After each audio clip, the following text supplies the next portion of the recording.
बड़ी खबर महाराष्ट्र की राजनीति से आ रही है। गणेशोत्सव के मौके पर दशकों बाद ठाकरे परिवार फिर से एक साथ नजर आ रहा है। शिवसेना यूबीटी प्रमुख उद्धव ठाकरे और महाराष्ट्र नवनिर्माण सेना प्रमुख राज ठाकरे ने बुधवार को एक ऐतिहासिक मुलाकात की है।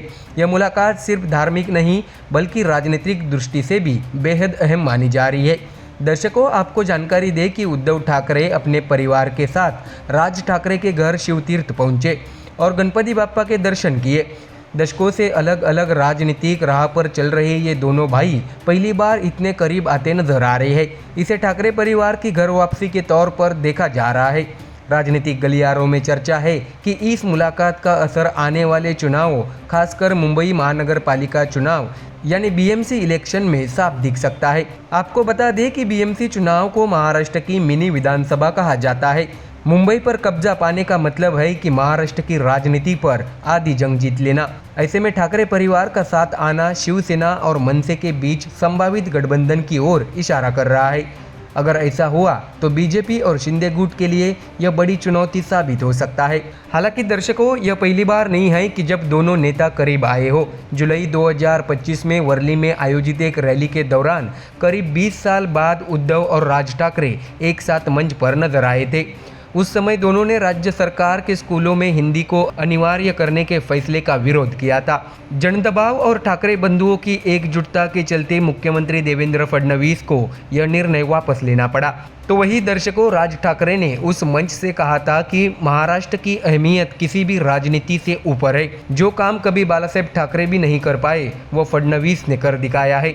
उनके इस बयान को भी राजनीतिक समीकरण बदलने वाले संकेत के तौर पर देखा गया था। तो वही इस मुलाकात ने विपक्ष और सत्ता पक्ष दोनों के लिए कान खड़े कर दिए हैं। दर्शकों, बता दें कि बीजेपी और शिंदे गुट को डर है कि ठाकरे परिवार का साथ आना उनके वोट बैंक पर सीधा असर डालेगा। वही कांग्रेस और एनसीपी शरद पवार गुट इसे विपक्ष की मजबूती के तौर पर भी देख रहे हैं। राजनीतिक विश्लेषक मानते हैं कि अगर उद्धव ठाकरे और राज ठाकरे आने वाले वक्त में साथ आते हैं तो महाराष्ट्र की राजनीति का पूरा समीकरण बदल सकता है। जानकारी दे कि गणेशोत्सव का यह मौका सिर्फ पारिवारिक रिश्तों को गर्माहट बढ़ाने वाला नहीं है बल्कि यह राजनीतिक रणनीति का भी हिस्सा हो सकता है। ऐसे में दर्शकों, क्या उद्धव और राज ठाकरे फिर से एकजुट होकर मुंबई पर कब्जा करने की योजना बना रहे हैं? क्या यह मुलाकात आने वाले लोकसभा और विधानसभा चुनाव के लिए भी कोई बड़ा संकेत है या फिर यह सिर्फ एक पारिवारिक मिलन है जिसका राजनीति से कोई लेना देना नहीं? इन सारे सवालों के जवाब तो आने वाला वक्त ही देगा, लेकिन इतना तय है कि ठाकरे परिवार की नजदीकी ने महाराष्ट्र की राजनीति में हलचल जरूर पैदा कर दी है। फिलहाल गणेशोत्सव पर ठाकरे परिवार का यह मिलन धार्मिक भक्ति और राजनीतिक रणनीति दोनों ही रूपों में चर्चा का विषय बना हुआ है। बीएमसी चुनाव के मद्देनजर यह मुलाकात विपक्ष के लिए एक बूस्टर डोज साबित हो सकती है और सत्ता पक्ष के लिए एक बड़ी टेंशन। अब सबकी निगाहें इस बात पर टिकी है कि क्या ठाकरे परिवार की यह नज़दीकी चुनावी गठबंधन में भी बदलती है या नहीं। फिलहाल दर्शकों, इतना ही, लेकिन ठाकरे परिवार की इस मुलाकात ने महाराष्ट्र की राजनीति में नई हलचल मचा दी है। आगे की हर अपडेट हम आप तक सबसे पहले पहुंचाएंगे। बने रहिए एमडीआर न्यूज़ के साथ। महाराष्ट्र की राजनीति में इस समय बड़ा हलचल मचा हुआ है। नगर निगम चुनाव की तारीखों का ऐलान भले ही बाकी हो, लेकिन राजनीतिक दलों ने कमर कस ली है। कांग्रेस पार्टी अब एक्टिव मोड में नजर आ रही है और प्रदेश अध्यक्ष हर्षवर्धन सकपाल ने चुनावी रणनीति को लेकर बड़ा बयान दे दिया है। दर्शकों, आपको बता दें कि हर्षवर्धन सकपाल ने साफ कहा है कि आगामी निकाय चुनाव में गठबंधन पर फैसला स्थानीय स्तर पर चर्चा के बाद ही होगा, यानी जमीनी स्तर पर समीक्षाएं करने के बाद यह तय किया जाएगा कि कांग्रेस, शिवसेना यूबीटी और एनसीपी शरद पवार पार्टी मिलकर चुनाव लड़ेगी या सीट बंटवारे में क्या समीकरण होगा। हालांकि कांग्रेस प्रदेश अध्यक्ष सकपाल ने यह भी स्पष्ट किया है कि महाविकास आघाड़ी का जो ढांचा है उसके भीतर कांग्रेस अपने सहयोगी दलों शिवसेना यूबीटी और एनसीपी एसपी के साथ मिलकर ही आगे बढ़ेगी। बता दें कि छत्रपति संभाजी नगर में मीडिया से बातचीत के दौरान सकपाल ने सुप्रीम कोर्ट के निर्देशों का भी जिक्र किया। उन्होंने याद दिलाया कि सुप्रीम कोर्ट ने मई महीने में राज्य निर्वाचन आयोग को 4 महीने के भीतर चुनाव कराने का आदेश दिया था। इसके बावजूद अभी तक न तो चुनाव कार्यक्रम घोषित हुआ है और न ही ओबीसी आरक्षण को लेकर कोई स्पष्टता सामने आई है। हर्षवर्धन सकपाल का कहना है कि जब तक चुनावी प्रक्रिया का ऐलान नहीं होता तब तक कांग्रेस संगठन को मजबूत करने और क्षेत्रीय स्तर पर समीक्षाएं करने में जुटी रहेगी। ऐसे में दर्शकों, इस बीच कांग्रेस के वरिष्ठ नेता बाला साहेब थोरात ने बीजेपी पर बड़ा आरोप लगाया है। उन्होंने कहा है कि भाजपा ने निर्वाचन आयोग की मदद से चुनावी धांधली की है। थोरात का दावा है कि कांग्रेस सांसद राहुल गांधी ने इस पूरे मामले में सबूत भी पेश किए हैं।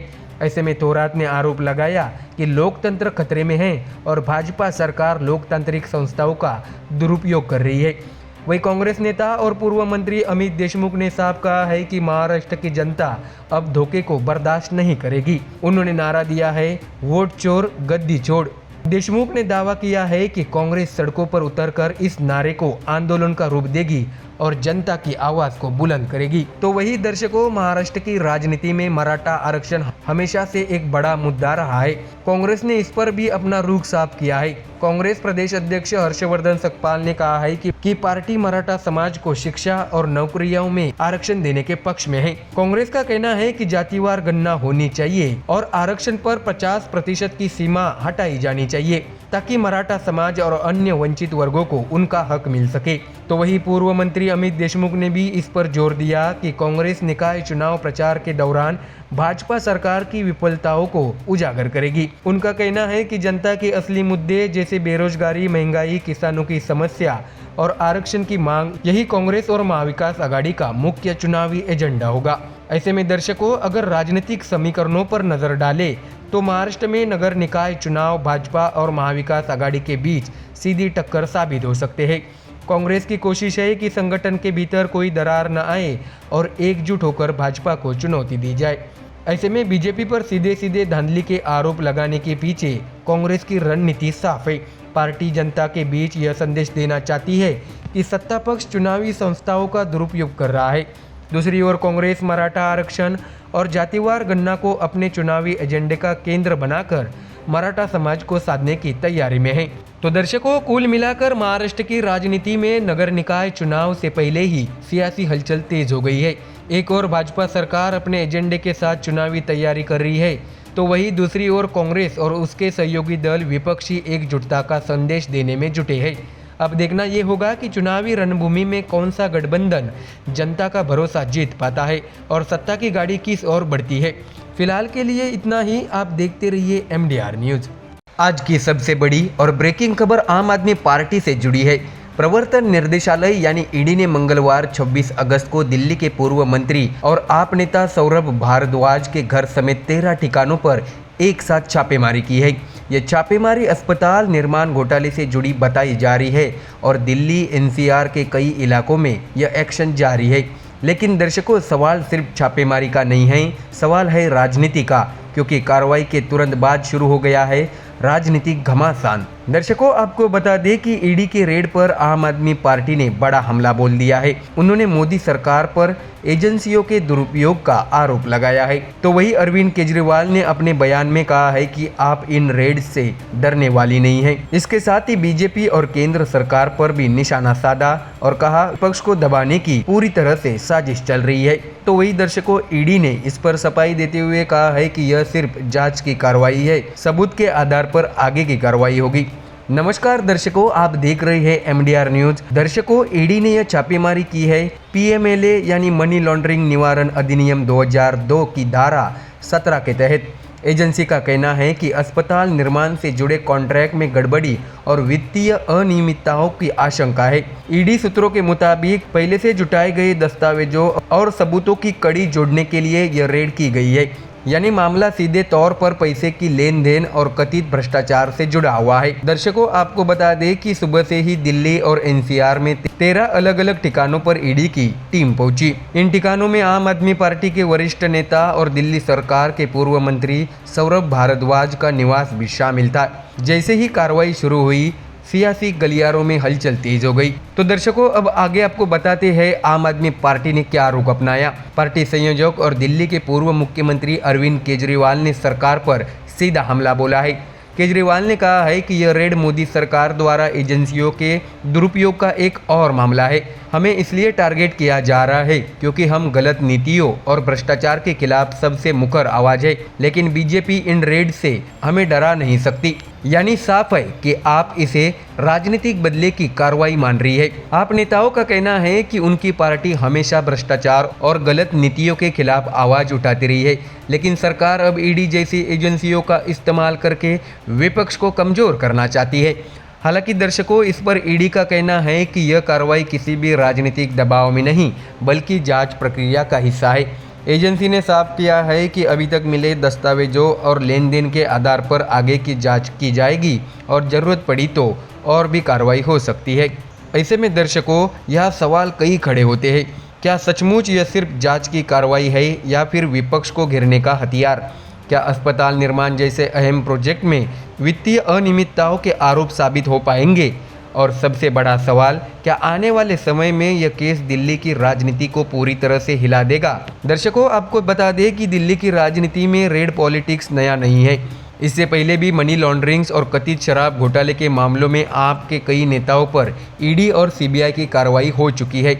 मनीष सिसोदिया और संजय सिंह के केस अभी भी सुर्खियों में हैं और अब सौरभ भारद्वाज का नाम जुड़ जाने से साफ है कि बीजेपी और आप की जंग और ज़्यादा तेज होने वाली है।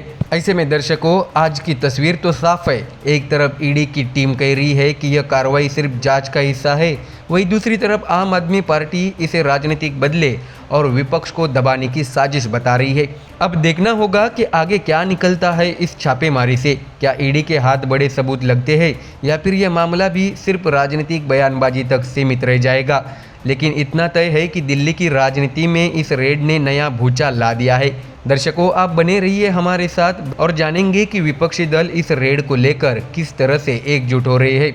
Bureau report, MDR news. दर्शकों, दिल्ली की राजनीति एक बार फिर गर्मा गई है। आम आदमी पार्टी के दिल्ली प्रदेश अध्यक्ष और वरिष्ठ नेता सौरभ भारद्वाज ने ईडी यानी प्रवर्तन निर्देशालय की छापेमारी के बाद सनसनीखेज खुलासा किया है। सौरभ भारद्वाज का आरोप है कि ईडी अधिकारियों ने न सिर्फ उन पर दबाव बनाया बल्कि उनके बयान में हेरफेर करने की कोशिश भी की। उन्होंने साफ कहा है कि अगर ईडी को उन्हें गिरफ्तार करना है तो कर ले, लेकिन झूठे बयान पर साइन नहीं करेंगे। दर्शकों, आपको बता दें कि हाल ही में ईडी ने दिल्ली में सौरभ भारद्वाज के घर समेत कई ठिकानों पर छापेमारी की थी, लेकिन अब भारद्वाज ने प्रेस कॉन्फ्रेंस कर बड़े बड़े सवाल खड़े कर दिए हैं।